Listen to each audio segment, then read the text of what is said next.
All right, it is November the 4th, opening day of Virginia muzzleloading. I didn't even really get to take my phone out in the woods much because there was so much activity going on. I had roughly a mile hike up the mountain on this public track. It was the same area I was hunting on October the 31st when I hunted all day and did not see anything. Well, to start the morning off, I get up there, I bump a few deer out. I don't get to lay eyes on them, but I do know they were does because I have a trail camera up there. And I checked the trail camera, and I seen, there were does up there right at the time I was walking up there. And I ended up getting up there to where I sat on that last set. And I just start looking around, and I'm like, man, I done busted everything out of here. It's like, I'm gonna walk up the ridge here and go to where I think this cruising tunnel is that I had previously had gotten crab claw on last year around this time frame. So I make it all the way up the mountain, and I'm looking, and I just have a gut feeling like, man, why did I leave that freaking spot I was in this morning? So I ended up packing my stuff back up and was heading back down the mountain to where I knew where I needed to be sitting at. It's a lesson learned. When your gut's speaking to you, sometimes you better listen to it. Because the good Lord gives us a, I don't know what you want to call it. I'm gonna call it the sixth sense as well, or maybe it's called favor at this point. I don't know. But anyways, my gut was telling me go back down the mountain and just sit down and hunt where I knew there was going to be a buck at. So I ended up making my way down the mountain. Had a doe work its way up. It crossed my trail from where I entered at this morning. She blew, took off. I'm like, homie, you gotta be kidding me. What's next? So I kind of get back to where my camera's at, and I'm looking for a tree because I want to go ahead and set up. And at this point, it's 10:30 in the morning. And I'm just sitting there listening. And I hear some nosing around, when a deer has its nose looking for acorns, you just hear, then you might hear a little bit of footsteps, and then, well, I heard that, and I seen a rack. I'm like, all right, what we got here? So I throw my scope up, and I'm looking, and I see a rack buck. He's not a shooter. I'm like, okay, well, cool. If I'd have been set up in the tree where I was going to be set up this morning, I'd have had a 75-yard shot on that particular deer. But it gets better, okay? I looked down the hill right off the bench where I made a comment in the earlier video on the 31st of where I expected a buck to come from. And I'll be darned, I see a huge body work underneath the bench and then cut up and is feeding around on some acorns. The leaves are loud, and this buck right now is about 150, 175 yards away. It was super tough to see him because of all the woods, all the trees. So like I could only get glimpses of him as he would line up with the way the trees were growing, like just looking and finding lanes. It was just when I could see him every once in a while. So I didn't have my grunt tube out or nothing. So I just start raking leaves, and then to the best I can, I go, like a buck growl or something. And then he starts raking leaves, and I'm like, oh crap, this is going to work. And at this point, I didn't know how big this buck was, other than, I seen the side profile from 150 yards away. and knew that he was a shooter. And for the life of me, I was trying to make something happen when probably I just should have sat down. The wind was in my favor though, and sometimes you just got to be a little aggressive. At least that's what I told myself in that particular moment. I've been aggressive before and have had pretty decent luck with it. So I try shimmying down this little knob. Not even really a knob, it's just a terrain feature. Not even a funnel, but it's just one of those spots where, like, okay, if I can make it to here, it's only 20 yards away, I can sit down and this buck will come up towards me and I can get a shot on it. So I get halfway there and he starts working his way up, but then he cuts across, and if he were to cut across, he would be going on the northern side of this terrain feature with mountain laurel, and that'd have been the end of the story, you know.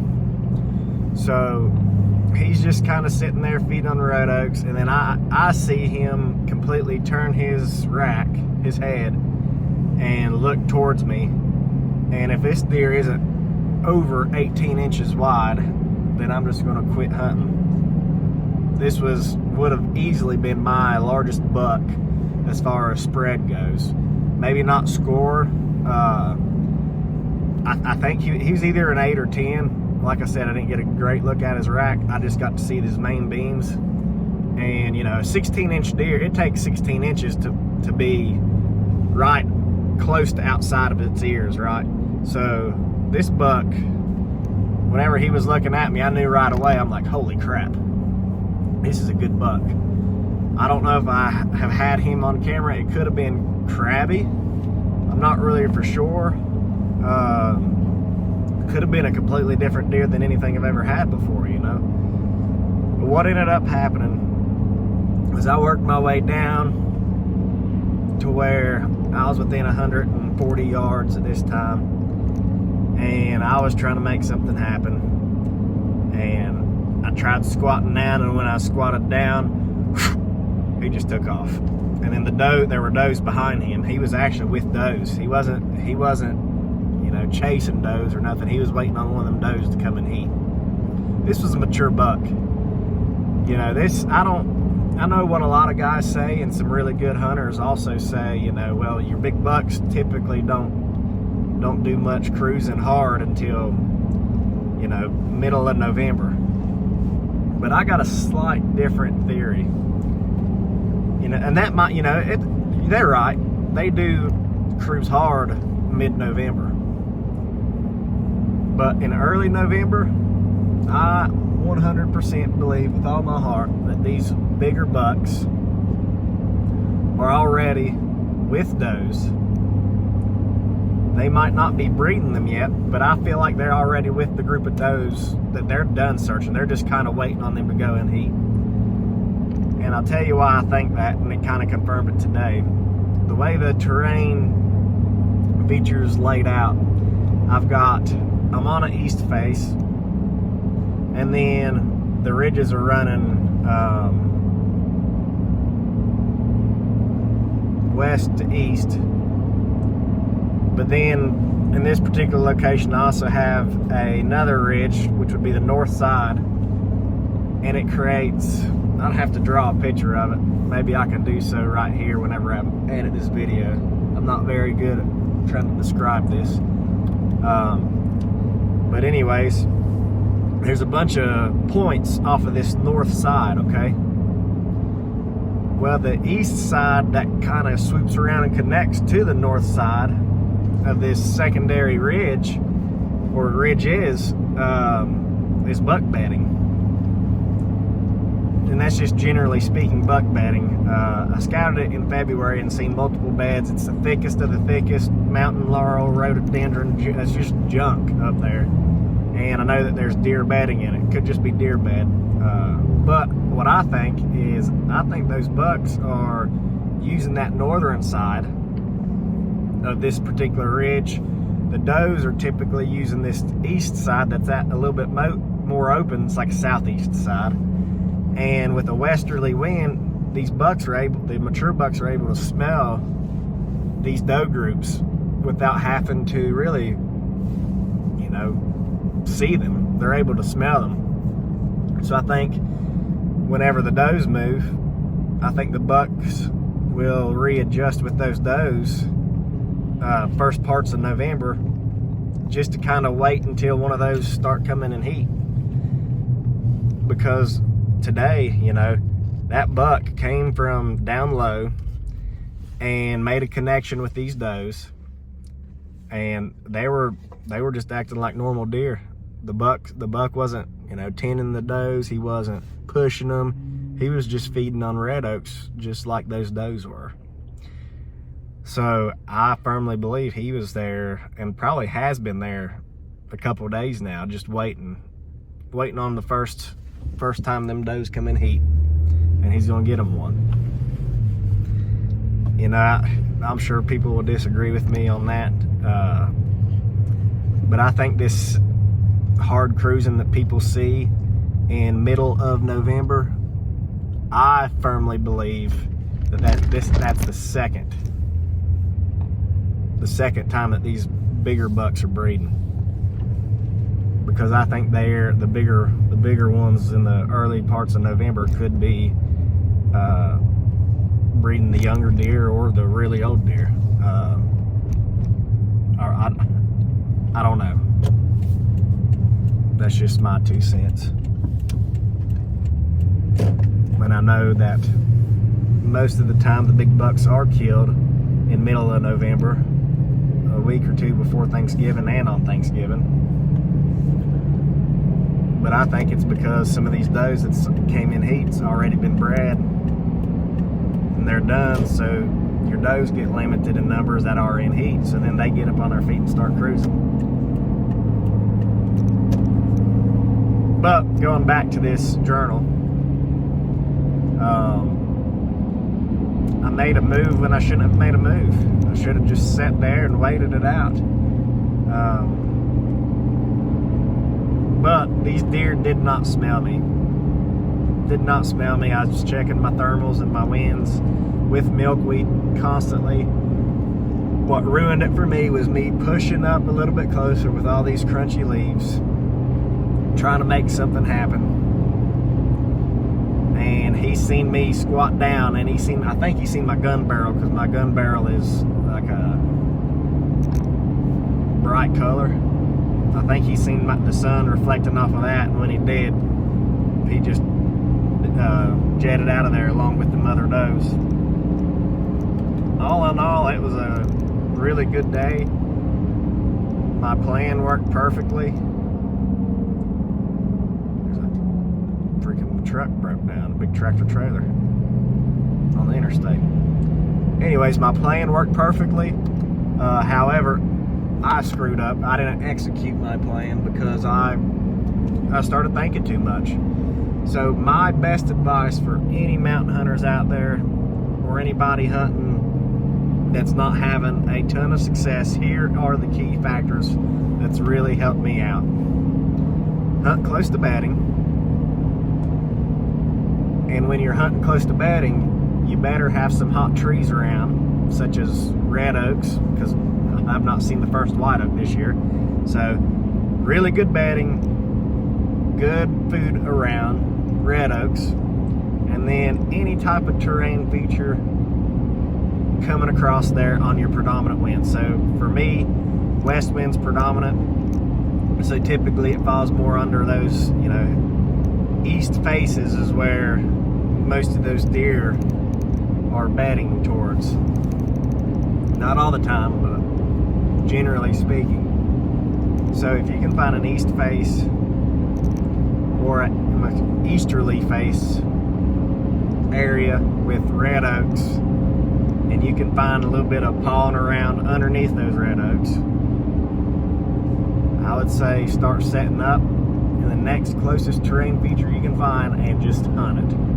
I don't care if you go 2 days without seeing a deer, you will end up seeing a deer, as long as you hunt that area. One other thing I'm going to touch on is I had my trail camera up there, and I had one buck come by on October October 31st, actually two. One was a little spike, this other one was just a funky deer. I mean, I would have shot it. It was just an old mountain deer, nothing special. I don't even think it had scored 100 inches, but it was a pretty cool rack. But what I'm saying is, the deer that I seen today, he was down below this trail camera, and I never did pick this deer up. Just because you're not getting pictures on trail cameras doesn't mean those deer aren't there. That's some hard to believe facts right there, because I know how trail cameras can really influence us on how we're going to hunt an area, when we're going to hunt an area, and where we're going to hunt an area.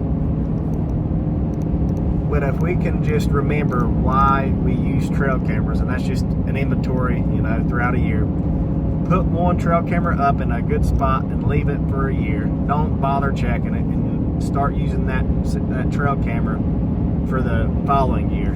That way hey, these bucks are using this area, because that's exactly what I did with this area that I'm currently hunting now. Last year in November, we had several bucks using this area, and we never did hunt it last year, but like 1 or 2 times. I hunted it twice so far this year. No deer on October 31st. November the 4th, I see a couple bucks, a doe group, and out of the couple bucks I've seen, one of those was an absolute tank. He'd have been a wall hanger. So now I get to go home and think about what I really, really screwed up on. And that was being persistent with patience, or consistent, however you want to use those words. But you have to be consistently patient in these types of areas that I just spoke about to get on a good mountain buck, to put them down. If I had set up where I was going to set up, I'd have been showing y'all a big buck today, as long as I could have squeezed the trigger and hit the darn thing. It'd have been a 75-yard shot if I would have listened to my gut, set up first thing this morning, and I didn't. Lesson learned. I hope somebody watching this video can take this and apply it to their tactics, skill set, whatever. Take my mistakes, learn from my mistakes, so that way you won't have to. Main thing is, get out there in the woods and enjoy it. Look for red oaks. Look for really any type of acorns, chestnuts, whatever. Start getting out and being a woodsman. Really, I feel like my hunting career has excelled the past 3 years not because I've found really good spots, because honestly I wouldn't say it's really good spots, but what's really helped me out is learning trees and finding different food sources, and then relating all that back to buck bedding. Number one most important thing is being a woodsman, being able to identify those things. It ain't your bow setup. It ain't how nice a scope you got on your gun, or how nice of hunting gear you have. If you're broke, you can't afford nothing, get out there and make you a ground blind, and put some time in that ground blind hunting these terrain features near bedding and red oaks, and go kill you a buck. That's enough rambling. I've been talking for 20 minutes. I'm sure y'all are tired of hearing that. If you've listened all the way through and you've enjoyed it, go ahead and give this video a like and subscribe. I'm going to keep on posting these journals until I get one. We will see y'all later. Have a great day.